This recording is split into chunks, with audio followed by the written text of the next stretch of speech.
Tehran Iran کا دارالحکومت اور سب سے بڑا شہر ہے۔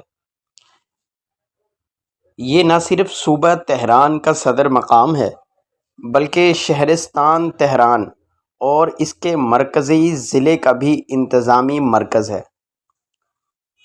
سن 2025 کے تخمینے کے مطابق تہران شہر کی آبادی 1 کروڑ سے زیادہ ہے، جس کے ساتھ تہران ایران اور مغربی ایشیا کا سب سے زیادہ آبادی والا شہر ہے۔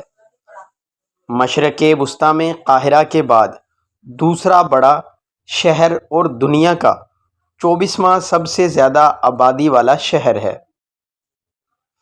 تہران میں متعدد بلدیات شامل ہیں، جن میں اسلام شہر، قدس، گلستان، نسیم شہر، اندیشہ اور فردوسی شامل ہیں۔ دوستو، اس ویڈیو میں ہم آپ کو بتا رہے ہیں ایران شہر کے بارے میں۔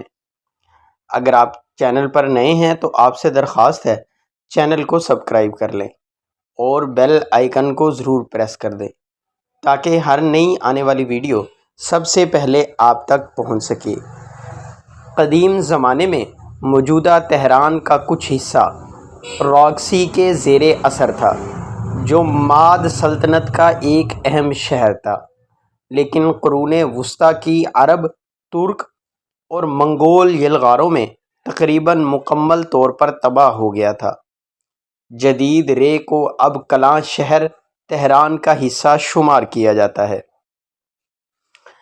تہران کو سب سے پہلے آغا محمد خان قاجار نے سن 1786 میں ایران کا دارالحکومت مقرر کیا، کیونکہ یہ ایران کے قفقاز میں موجود سرحدی علاقوں کے قریب تھا، جو بعد میں روس ایران جنگوں کے نتیجے میں ایران سے علیحدہ ہو گئے، اور اس کے ذریعے وہ سابق شاہی حاکم خاندانوں کے حامی دھڑوں سے بچنا چاہتے تھے۔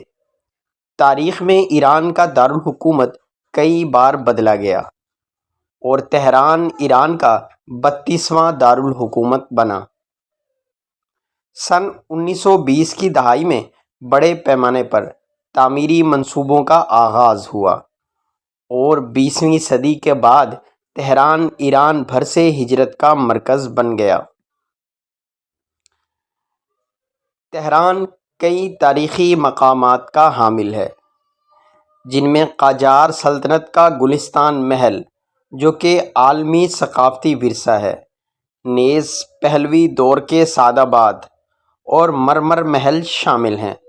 تہران کے دیگر نمایاں نشانات میں مینار آزادی شامل ہے، جو سن 1971 میں بخامنشی سلطنت کے 25ویں جشن کے موقع پر تعمیر ہوا، اور مینار میلاد، جو سن 2007 میں مکمل ہوا اور دنیا کا چھٹا بلند ترین آزاد ایستادہ برج ہے۔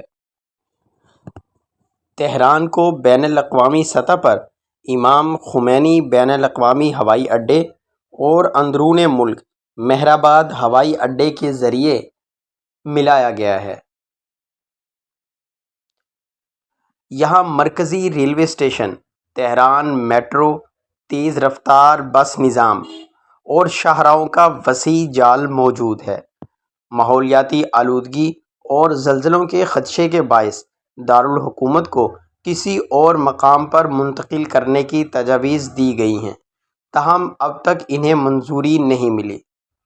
مرسر کی جانب سے 2016 میں دنیا کے 230 شہروں میں کیے گئے ایک سروے میں تہران کو زندگی کے معیار کے لحاظ سے 203واں درجہ دیا گیا۔ گلوبل ڈسٹنس کے مطابق تہران دنیا کی تیزی سے ترقی پذیر سیاحتی شہروں میں شامل ہے۔ سن 2016 میں تہران میونسپل کونسل نے 6 اکتوبر کو یوم تہران قرار دیا تاکہ سن 1907 میں تہران کو باضابطہ طور پر دارالحکومت قرار دیے جانے کی تاریخ کو منایا جا سکے۔ امید کرتا ہوں آج کی ویڈیو بھی آپ کو پسند آئی ہوگی۔